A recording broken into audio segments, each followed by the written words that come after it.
book 51 of 2020 was The Power of Connection by Rick Rushton. So this had been on my Audible kind of wish list for quite a while, and I think it became an offer, which is why I bought it. And it was quite a short read, so that was another reason to to get it, so I could get through more books. And essentially this book is about techniques of how to connect better with others. And Rushton suggests the kind of personality theory of communication. So he suggests that each person has a different personality type, and he uses the kind of colour system. So he uses red personality types, blue, yellow, and aqua. And this is very reminiscent of a book that I just read, I think last year sometime. Oh, was it this year? I think it was last year. Surrounded by Idiots by Thomas Erikson. Pretty much the same theory, but he's just changed the colours. So I don't know if he's like, I mean, Thomas Erikson was written afterwards, so this one was before, but it just seemed a bit weird to have blue and aqua when they're kind of the same. Why not just have green? I don't know. So essentially what Rushton is suggesting is that different people have different communication styles based on their personality, and if you want to connect with those people, it's better to speak to them in the way that they like to be spoken to. So for example, I am a very kind of straight talker. I don't like small talk. I don't like fluff to a conversation. So if you wanted to connect with me, that's the best way to communicate with me. Now, if I was talking to someone who had a fluffy personality, so, someone who needs a bit of small talk, needs a bit of hi, how are you before you get down to business, they don't really gel very well with me. I find those types of people the most difficult to connect with because my personality type rubs them up the wrong way. So I can kind of understand where Rushton's coming from. What he's suggesting is that when you recognise the communication styles, you should change your communication style to broadcast back to them how they speak, and then they will feel like you're more like them, and therefore you'll connect with them.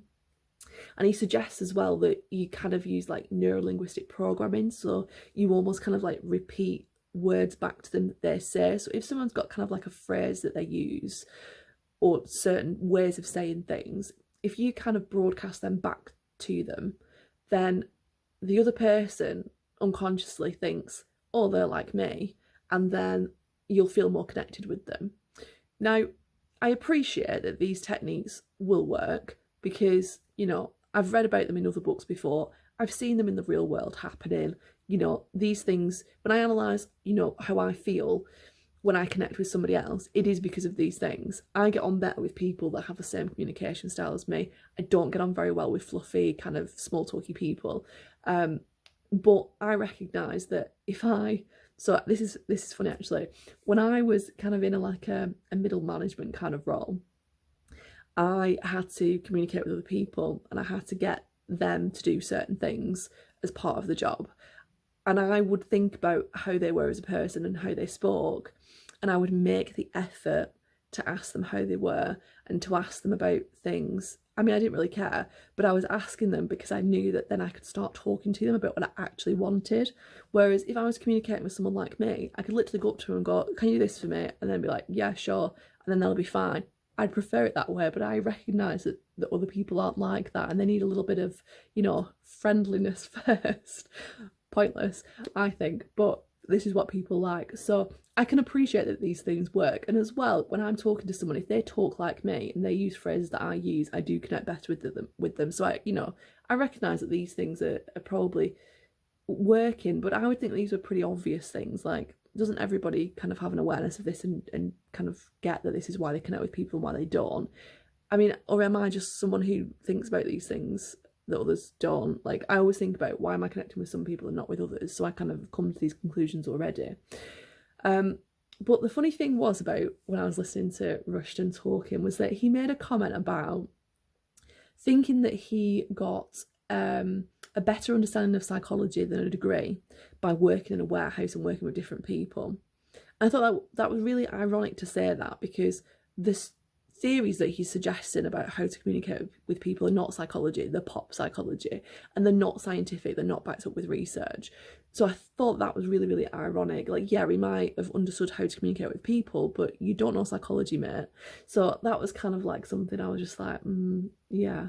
And the other thing about these theories is that it's the ethics behind it. So on the one hand, if you are always adapting your communication style to other people, then you are never being yourself. So you're never kind of being your integral self, and you're sacrificing your own communication type or style to kind of connect with other people. So are you really connecting? Because you're not really being authentic if you do that. So I would say that that's not a real connection.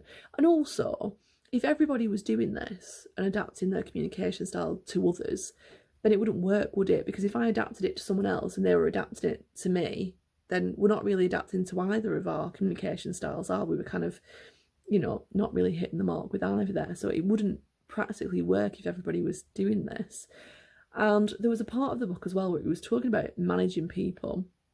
And the way that he was speaking was very kind of like bad management speak. So he was talking about being manipulative, but doing it in a way that meant that they didn't have integrity. And I get that this is how a lot of managers behave, but all the people that work underneath you, if you manage like that, hate you, and they don't like you, and they don't want to do good work for you, and they disengage from their job or leave. Like that's what happens if you've got bad management. People leave because people don't want to be managed by people that are manipulative. Like everyone can see when someone's being manipulative. They might not kind of like let on and show that they actually know, but everybody knows. Like, and if you were being manipulative and, not having integrity, then it's not going to work. Like, not, it might work in the short term, but it's not going to work over the long term. You're going to end up with a high turnover of staff. So I don't think that he's very understanding of actual communication styles in the workplace, because I don't think that would work based on being managed badly in my previous but one role. And the other kind of advice that he gives as well to connect with people, I thought was really obvious and kind of things that you would learn through life anyway. So for example, actually listening to someone. No shit, if you listen to someone, you're going to connect with them better. There's a lot of thing about like active listening, and I find it's really odd because I active listen all the time. I never listen to someone and zone out like that. I just never do that. I never understand why people do that. But, I get that people do it because I see it, like when I'm teaching and stuff, I see people like glazing over and stuff. And even in group conversations, you can see people zone out and stuff. But if I'm talking to somebody, I always actively listen. I just don't see the point of having a conversation otherwise. And the other example was showing empathy for the other person's perspective.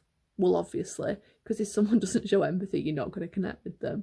And the other one was taking an interest in people and like asking questions. Now, again, another obvious thing, like you're not going to connect with someone if you don't ask questions and you don't show an interest in that person. And it was funny actually, because it was at this point that I realised that this book's not for me, because I already know these things. But this book is for people that are really bad at communicating and connecting with others, because I know people that are in kind of, friendship groups that I hang around with and stuff. And there's a lot of them that show zero interest in other people. They don't ask questions. Like I can literally think of lots of people that I hang around with, and I don't think they've ever asked me a single question about myself, about anything to do with me. Like they've literally taken zero interest in me. And that's why I'm not connected to them, and why I don't feel like I'm that friends with them. Like I'm an acquaintance, but I'm not a friend, because they literally take zero interest in my life. And so what he's saying is actually true, and people do need it, but I feel like I already kind of, know these things already. So I think if you struggle connecting with other people and you don't find it easy to make friends, then this book might be for you. But for me personally, I've never struggled making friends with people, apart from if it's, not mirrored back. So I gave this book 2 out of 5 stars.